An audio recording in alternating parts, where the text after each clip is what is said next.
ഏത് മാതാവും പിതാവും പറയും ഉസ്താദ് എന്റെ മോൻ അനുസരിക്കണില്ല, പറഞ്ഞാൽ കേൾക്കണില്ല. എങ്ങനെ കേൾക്കാനാവപ്പ?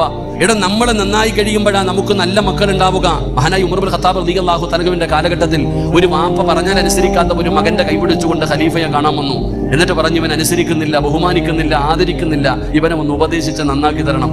ഉമർ തങ്ങൾ ആ പയ്യനെ വിളിച്ച് ഉപദേശിച്ചു. വളരെ അനുസരണയോടുകൂടി ആ പൊന്നുമോൻ നിന്ന് ഉപദേശമെല്ലാം കേട്ടു. തിരിച്ചു മടങ്ങുമ്പോ ആ മകൻ ഉമർ തങ്ങളോട് ചോദിച്ചു, എനിക്കൊരു ചോദ്യമുണ്ട്. എന്താ മോനെ? അല്ല, എന്റെ വാപ്പായി എന്നോട് വല്ല കടമയുണ്ടോ? മാതാപിതാക്കൾക്ക് മക്കളോട് വല്ല കടമയുണ്ടോ? ഉമർ തങ്ങൾക്ക് വല്ലാത്ത അത്ഭുതമായി. ആ പൊന്നുമോൻ അടുത്ത് വിളിച്ച് നിർത്തിയിട്ട് പറഞ്ഞു, ഉണ്ട് മോനെ, നിന്റെ ഉപ്പയ്ക്ക് നിന്നോട് ചില കടമയുണ്ട്. എന്റെ പ്രിയപ്പെട്ട സഹോദരങ്ങളെ, ഒന്നാമതായി പറഞ്ഞു കൊടുത്ത എന്തറിയോ? തന്റെ മക്കൾക്ക് നല്ല ഒരു ഉമ്മയെ കൊടുക്കൽ വാപ്പയുടെ കടമയാണെന്ന് മഹാനായ സയ്യിദുനാ ഉമർ ഇബ്നുൽ ഖത്താബ് റളിയല്ലാഹു തആല. മക്കളോടുള്ള കടമകളിൽപ്പെട്ട ഒന്നാമത്തെ കാര്യം ബസ് സ്റ്റോപ്പിൽ നിന്ന് കൈകാക്കുന്ന പെണ്ണിനെ വിളിച്ചോണ്ട് വരണമെന്നല്ല.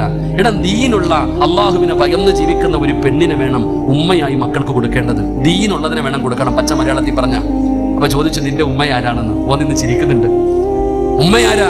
നിങ്ങൾ ചരിത്രമെടുത്ത് വായിച്ചു നോക്ക്. വിവാഹം പോലും കഴിച്ചിട്ടില്ല, വാപ്പ എവിടുന്ന് അടിച്ചോണ്ട് വന്നൊരു സാധനം. അതായിരുന്നു ആ പയ്യന്റെ ഉമ്മ. വാപ്പയ്ക്ക് തന്നെ മക്കളോടുള്ള രണ്ടാമത്തെ കടമ, മക്കൾക്ക് നല്ല പേരിട്ട് കൊടുക്കണം. മൂന്നാമതായി പറഞ്ഞു കൊടുത്തു, മക്കൾക്ക് അദബ് പഠിപ്പിച്ചു കൊടുക്കണം. നല്ലത് പഠിപ്പിച്ചു കൊടുക്കേണ്ടത് വാപ്പയുടെ കടമയാണ്. നല്ല മക്കളെ കിട്ടണമെങ്കിൽ ആദ്യം നമ്മൾ നന്നാകണം.